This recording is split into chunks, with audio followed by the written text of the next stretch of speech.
Silakan Dr. Beni. Baik, terima kasih Abang Dr. Joel Asdi, spesialis bedah, dan seluruh teman sejawat, termasuk Dr. Rusdani dan pengantar yang sangat komprehensif dari Dr. Iqbal Mukhtar. Tentu saya izin menyapa dulu narasumber yang lain. Mudah-mudahan nanti Prof. Dr. Jainal Arifin Mukhtar, beliau bisa memberikan pemahaman hukum yang baik kepada kita semua, karena ini terkait adalah hukum administrasi negara atau HAN. Termasuk juga nanti ada tinjauan pembiayaan kesehatan dari Prof. Wahyu Sulistiadi serta Prof. Fasli Jalal.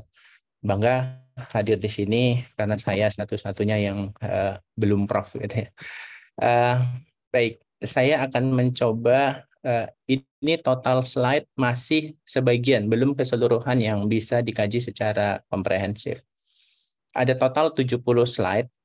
Dan tentu ini tidak akan bisa selesai tuntas, dan nanti mohon saya diingatkan untuk waktu. Karena untuk memahami regulasi ini tanpa melihat rujukan yang lain atau singgungan pasal yang lain, kita akan sangat sulit memahami isi substansi, karena kita akan berbicara indikasi dan efek samping. Nah, tentu terkait undang-undang, saya tidak perlu menyampaikan lagi bahwa ketentuan ini sudah diatur terkait sistem omnibus undang-undang P3, kita kenal dengan istilah P3, pembentukan peraturan perundang-undangan. Ada hak masyarakat yang ini yang kemarin pernah kita kritisi. Bukan public hearing, tetapi harusnya kegiatannya konsultasi publik.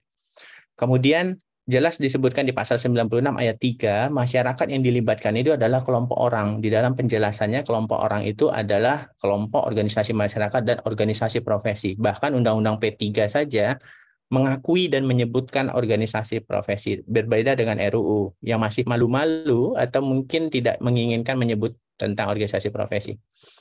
Nah, hak di dalam penjelasan juga disebutkan bukan hanya cukup untuk didengar, tetapi hak untuk dipertimbangkan pendapatnya, termasuk hak untuk mendapatkan penjelasan yang 2 dan 3 ini kita belum mendapatkan hak kita.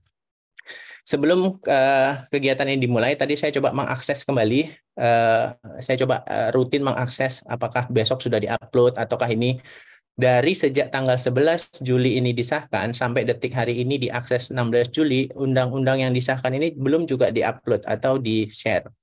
Dan ini adalah hak masyarakat yang seharusnya ini terpenuhi, bahwa mana ini supaya kita tidak simpang siur lagi, karena kita sudah sangat sering dibohongi terkait draft September yang katanya bukan dari pemerintah dan bukan dari DPR, tetapi nyatanya yang disahkan adalah draft September yang kita tidak boleh membahasnya pada saat itu melalui Forkom bahkan. Nah, kemudian terkait tentang rancangan dan definisi tadi sudah dijelaskan Dr. Iqbal, ini bagi saya ini harusnya mendapatkan rekor muri ini. Februari dinyatakan sebagai hak inisiatif DPR, Juli hanya dalam kurun waktu 5 bulan ini sah. Nah, ini yang tadi saya sebutkan, kita pernah mendapat draft tentang undang-undang yang kemudian kita berdiskusi rutin sejak September 2022 sampai Desember bahkan Januari, bahwa jangan membahas draft yang tidak jelas bentuknya siapa, lahirnya siapa. Tapi nyatanya draft itu adalah draft ketiga yang itu dan akhirnya itu disahkan. Jadi total kita sebenarnya sudah mendapat 4 draft.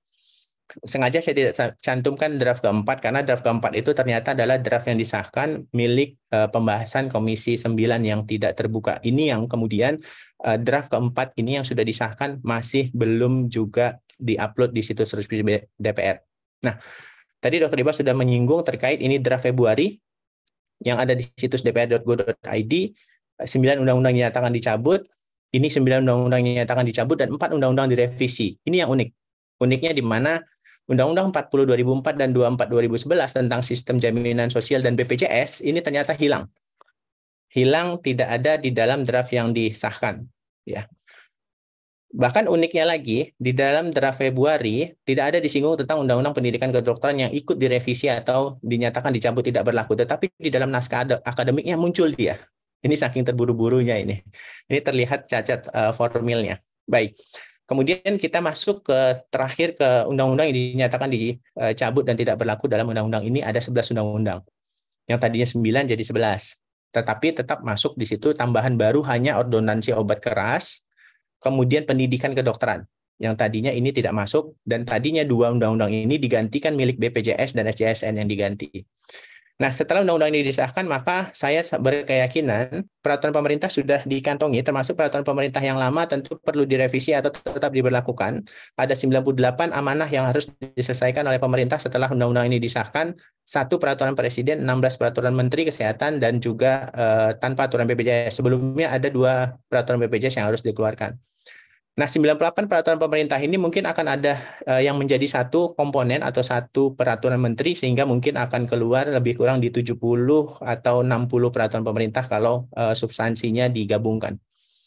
Nah, tadi sudah disinggung terkait pola omnibus dan cipta lapangan kerja, bahwa putusan MK pun, kalau nanti kita dimenangkan dalam putusan MK, ternyata DPR sudah belajar dari pengalaman sebelumnya. Di dalam bab konsideran mengingat pasal 21, mereka sudah memasukkan konsideran ini bahwa dalam hal ihwal kegentingan memaksa, maka presiden berhak menetapkan peraturan pemerintah pengganti undang-undang. Jadi kalaupun nanti organisasi profesi ya kita katakanlah MK objektif dan memenangkan, maka ini pasti akan menjadi perpu. Artinya tetap juga diberlakukan. Nah, ini Undang-Undang Cilaka yang ini sebenarnya sangat kaitan dengan apa yang nanti kita diskusikan ini. Jadi, ini adalah satu linear sinkronisasi. Ini Cilaka pertama, ada 79 undang-undang yang direvisi, dinyatakan, dan kemudian menjadi perpu. Dan yang terpenting sebenarnya di sini terkait tentang larangan monopoli. Penghapusan beberapa pasal pidana di dalam Undang-Undang Monopoli 599. Ini kaitannya tentang nanti pengelolaan darah, kemudian tentang plasma, kemudian tentang pelayanan untuk genomik. Nanti kita akan coba lihat di sana sinkronisasinya. 11 undang-undang dinyatakan dicabut, undang-undang BPJS tidak lagi dimasukkan atau sudah dihilangkan di dalam undang-undang yang sudah disahkan, dan juga ketentuan peraturan pelaksana masih tetap berlaku sampai nanti keluar ketentuan peraturan pelaksana yang baru. Rokok tembakau tetap menjadi zat adiktif, tetapi memang di dalam yang baru ini berubah beberapa ketentuan dan organisasi profesi dihilangkan. Kalau dalam draft DPR, organisasi profesi masih tetap ada.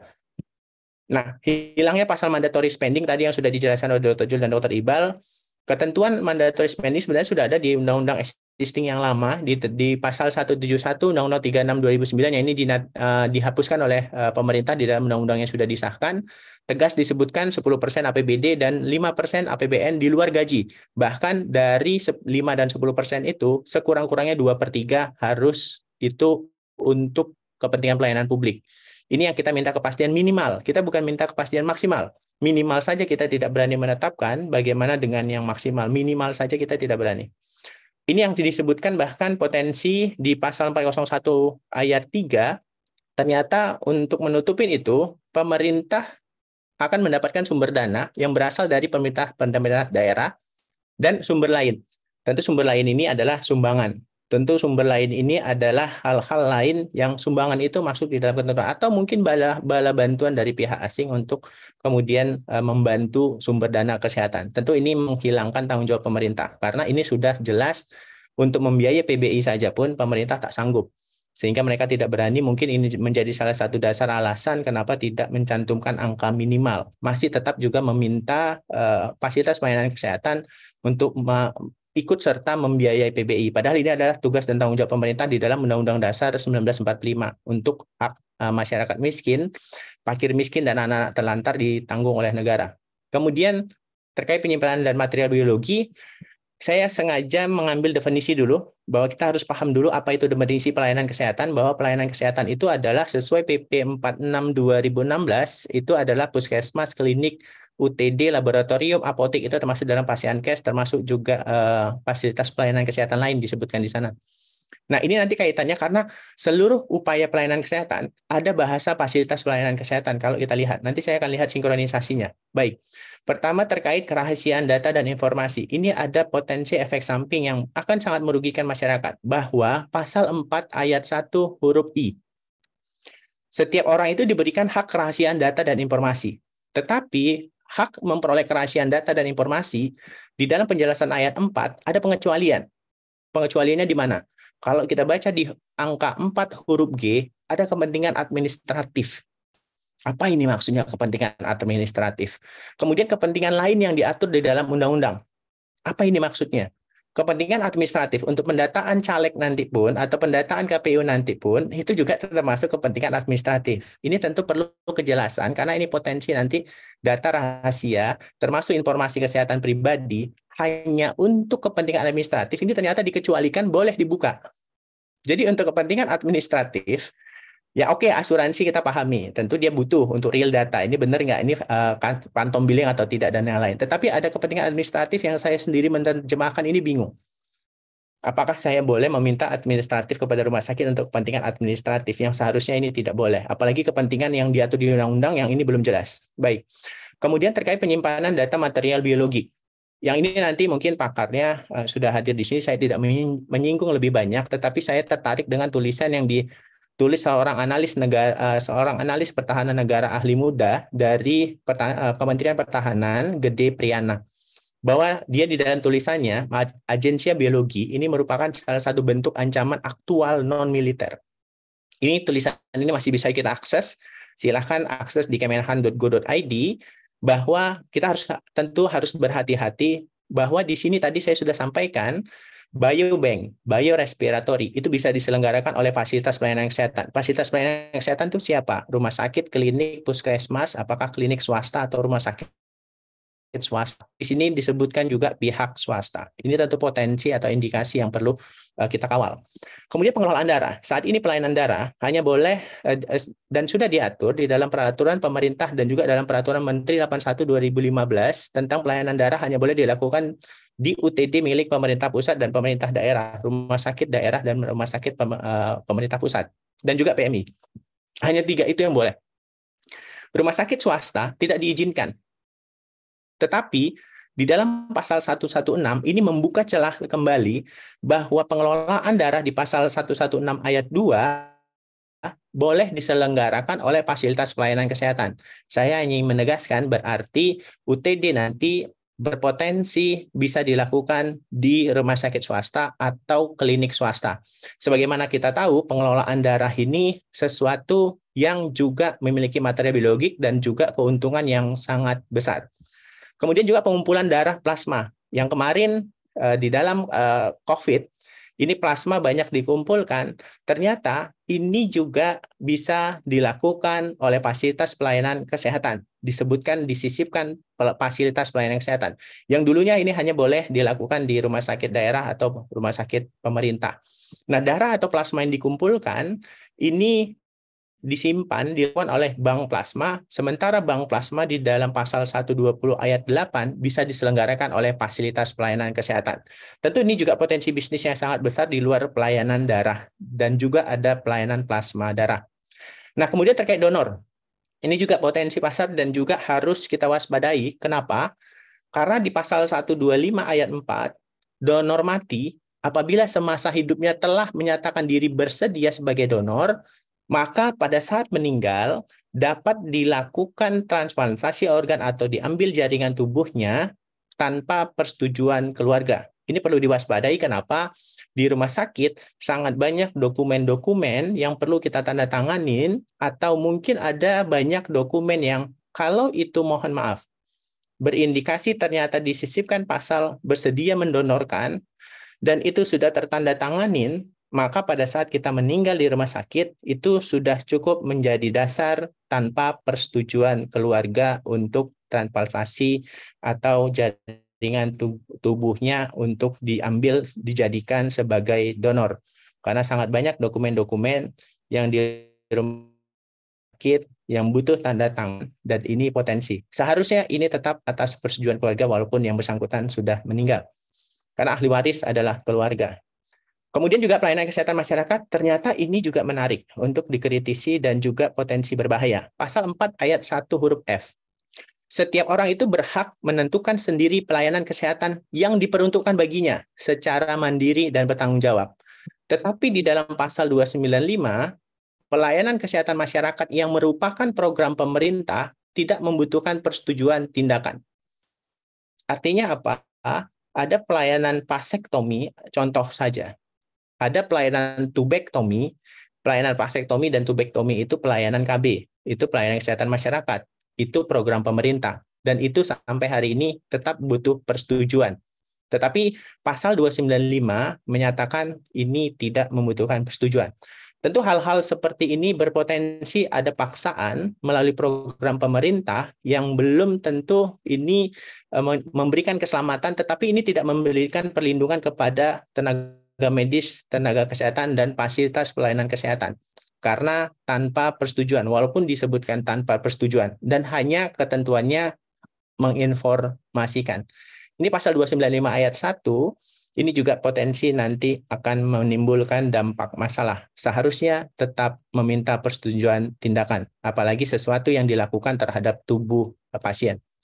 Kemudian terkait upaya penyelenggaraan, ada telemedicine dan telekesehatan, yang ini pemberian pelayanan kesehatan untuk melalui telemedicine, bagaimana tentang perlindungan data pribadi termasuk informasinya. Dan tanggung jawab tidak diatur, apakah ini menjadi tanggung jawab platform, termasuk juga ini menjadi kewenangan dan bagaimana perlindungannya bagi tenaga kesehatan. Mungkin akan diatur lewat ketentuan peraturan pemerintah karena sudah disebutkan di dalam pasal 25 ayat 5 yang nanti akan coba kita tunggu dan kita kritisi. Nah, yang menarik adalah pasal 16 bahwa dalam melaksanakan pembinaan, pengawasan, peningkatan mutu kompetensi tenaga medis dan tenaga kesehatan, itu kewenangannya hanya ada kepada pemerintah pusat dibantu konsil dan atau kolegium tanpa melibatkan pemerintah daerah dan juga organisasi profesi.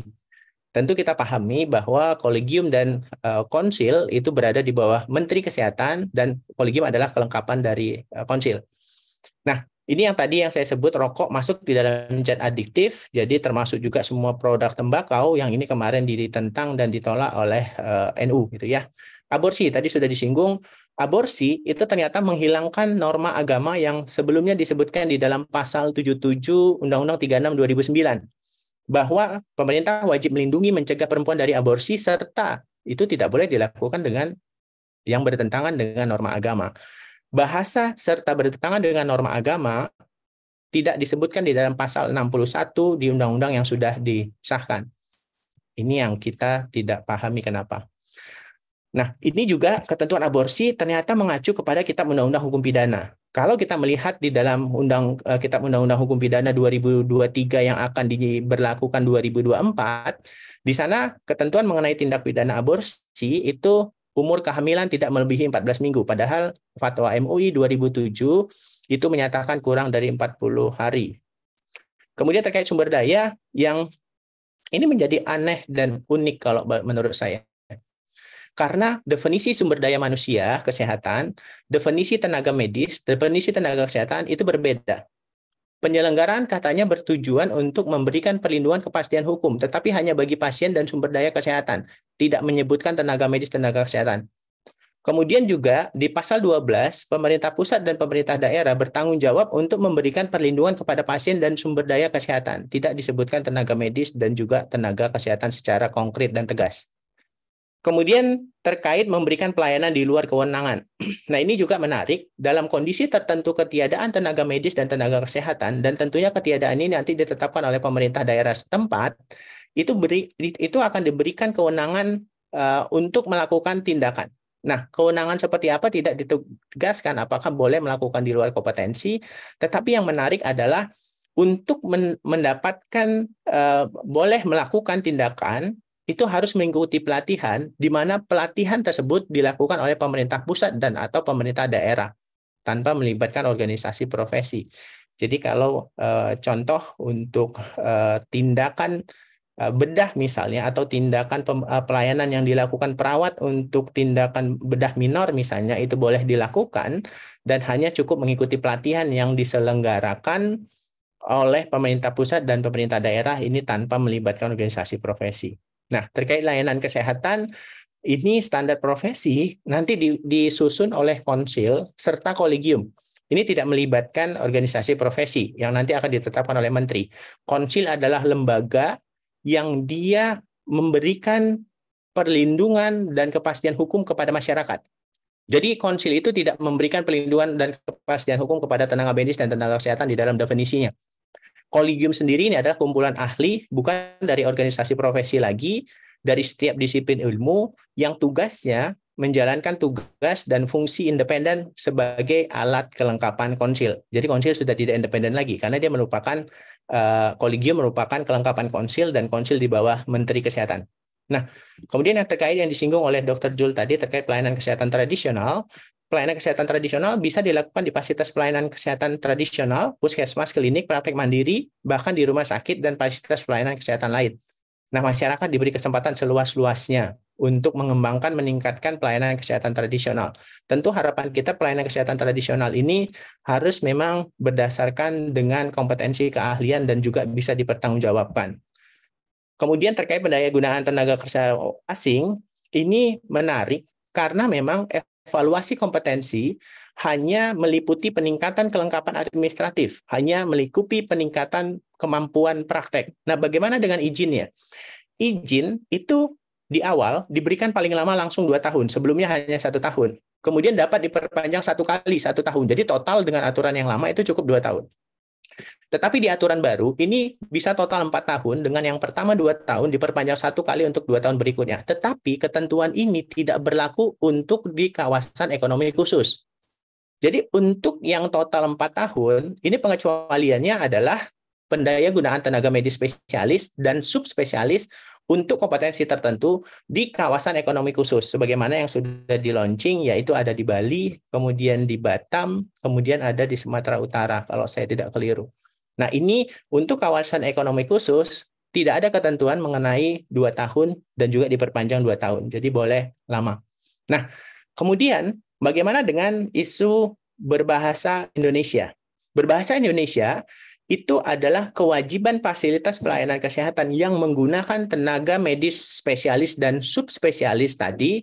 Mereka wajib memfasilitasi pendidikan dan wajib memfasilitasi pelatihan bahasa Indonesia bagi tenaga medis dan tenaga kesehatan asing.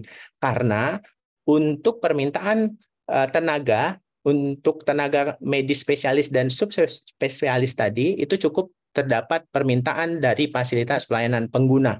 Jadi mereka harus memfasilitasi pendidikan pelatihan berbahasa Indonesia. Kemudian ini ada pasal yang menurut saya sangat berpotensi bagi dokter, berhati-hati, pasal 273 ayat 2 yang informasinya apabila memperoleh perlakuan yang tidak sesuai, tenaga medis, tenaga kesehatan dapat menghentikan pelayanan kesehatan. Pertanyaannya di sana penjelasan cukup jelas. Persoalannya adalah memperoleh perlakuan yang tidak sesuai dari siapa? Dari dokter lain, dari sejawat lain, dari perawat sesama perawat atau tenaga kesehatan, atau dari manajemen, atau dari pasien, atau dari keluarga, sehingga kemudian kita dapat menghentikan pelayanan kesehatan. Kalau kemudian dokter menghentikan pelayanan kesehatan yang berimplikasi kepada kematian pasien atau kecacatan pasien, tentu ini ada pasal pidana yang siap-siap menunggu. Ada pasal 428 dan pasal 438 di dalam undang-undang dengan ancaman maksimal bahkan bisa 10 tahun penjara. Hati-hati untuk dapat menghentikan pelayanan kesehatan. Mudah-mudahan ini diatur secara lebih detail di dalam peraturan menteri. Nah, hilangnya organisasi profesi termasuk kewenangan dalam hal pembinaan pengawasan, termasuk tidak lagi mengeluarkan rekomendasi, bahkan tidak lagi ada memperbolehkan memberikan sanksi atas pelanggaran etik, termasuk juga rekomendasi STR SIP pembinaan, ini semuanya hilang. Nah, hilangnya ketentuan termasuk disebutkan organisasi profesi juga hilang di dalam undang-undang ini. Termasuk juga surat izin praktik dokter dan dokter gigi, yang sebelumnya tegas disebutkan dapat diberikan paling banyak 3 tempat praktek. Ini tidak disebutkan lagi di dalam pasal 263. Jadi ini sesuai diskusi Forkom kita sebelumnya, potensi paling besar adalah 1 izin praktek, 1 tempat praktek, 1 dokter, 1 izin. Nah, termasuk juga STR yang berlaku seumur hidup, di mana ketentuan rekomendasi ini hilang. Kemudian SKP nanti, pemenuhan kecukupan satuan kredit profesi ini nanti akan dilakukan oleh menteri. Jadi menteri yang nanti akan melakukan kecukupan SKP. Melalui apa? Melalui ini. Mereka sudah melakukan pengelolaan yang mengadopsi sistem ID P2KB melalui sistem Sipori yang sudah disosialisasikan untuk mendapatkan SKP dan juga pendidikan pelatihan. STR tadi berlaku seumur hidup, pasal 260 ayat 4. Kemudian STR tanpa perlu rekomendasi organisasi profesi lagi, kecukupannya tadi diatur lewat peraturan. Padahal rekomendasi diatur di seluruh organisasi profesi. Kolegium adalah kumpulan ahli, dan kolegium ini adalah alat kelengkapan konsil. Jadi independensinya perlu dipertanyakan. Di dalam konsil itu tidak ada lagi 17 orang yang terdiri atas unsur-unsur yang organisasi profesi, tetapi cukup pemerintah pusat, tenaga medis dan tenaga kesehatan, kolegium dan masyarakat yang nanti akan diatur lewat peraturan pemerintah. Jadi tidak ada lagi unsur-unsur di 17 anggota konsil, tetapi cukup dari 4 orang saja, 4 utusan saja. Majelis disiplin ini juga sama, dia dibentuk oleh menteri dan putusan majelis disiplin ini bisa dilakukan banding ya, dan penyelesaian kalau ada terdapat dugaan tindak pidana ini penyelesaiannya harus melalui restoratif justice. Jadi majelis disiplin tidak lagi atas usul organisasi profesi, tetapi setiap tenaga medis, tenaga kesehatan diberi kewenangan untuk bisa menjadi anggota. Nah, terakhir di larangan-larangan, ini menarik, ada hak di pasal 302 bahwa apabila tenaga medis, tenaga kesehatan, dokter, perawat mengetahui atau patut menduga adanya tindak pidana pada pasien, baru mengetahui atau patut menduga, maka berhak melaporkan bukan kepada direktur, bukan kepada kepala puskesmas, tetapi melaporkan kepada aparat penegak hukum. Jadi saya yang mengetahui Dr. Jul dan patut menduga Dr. Jul melakukan tindak pidana dan belum terbukti, saya akan melaporkan kepada aparat penegak hukum. Ini tentu akan membuat ricuh. Nah, ini menarik dalam keadaan gawat darurat. Tenaga medis dan tenaga kesehatan yang dalam memberikan pelayanan kesehatan atau penyelamatan nyawa atau mencegah kecacatan pada keadaan gawat darurat, ini dikecualikan dari tuntutan ganti rugi. Memang tidak bisa dituntut ganti rugi. Tetapi jangan senang dulu. Pasal 438, tenaga medis dan tenaga kesehatan yang tidak memberikan pertolongan pertama terhadap pasien gawat darurat, memang tidak dituntut ganti rugi. Tetapi bisa dipenjara paling lama 2 tahun atau denda paling banyak 200 juta. Ini yang menarik adalah pasal 438. Yang menurut saya ini mungkin ada typo-nya. Typo-nya mungkin akan disisipin. Padahal ini adalah undang-undang yang sudah di-share. Di mana? Menariknya, kalau tadi di atas pasal 438 ayat 1, pimpinan fasilitas pelayanan kesehatan, tenaga medis, tenaga kesehatan tidak memberikan pertolongan pertama tadi, kemudian pasiennya meninggal atau pasiennya cacat, siap-siap saja. Ayat 2-nya, pimpinan fasilitas pelayanan kesehatan tersebutlah yang akan dipidana penjara paling lama 10 tahun atau denda paling banyak 2 miliar rupiah. Ini tentu tidak mengacu kepada bertentangan dengan asas pertanggungjawaban pidana. Harusnya siapa yang melakukan, dia yang bertanggung jawab. Hati-hati terhadap pimpinan fasilitas pelayanan kesehatan yang hari ini menjabat posisi sebagai pimpinan fasilitas, siapa itu? Kepala puskesmas, kepala penanggung jawab klinik, direktur rumah sakit. Apabila ada tenaga medis, tenaga kesehatan yang tidak memberikan pertolongan pertama terhadap pasien dan pasien tersebut cacat atau meninggal, maka pimpinan dipidana penjara paling lama 10 tahun dan denda 2 miliar. Demikian, kami bingung karena apa yang disahkan dan apa yang dibahas dan apa yang kemudian disebutkan dan bahkan tidak ada draft yang secara real berani diupload. Kami bingung atas undang-undang yang sangat cepat. Terima kasih, saya kembalikan ke Bang Jul. Assalamualaikum warahmatullahi wabarakatuh.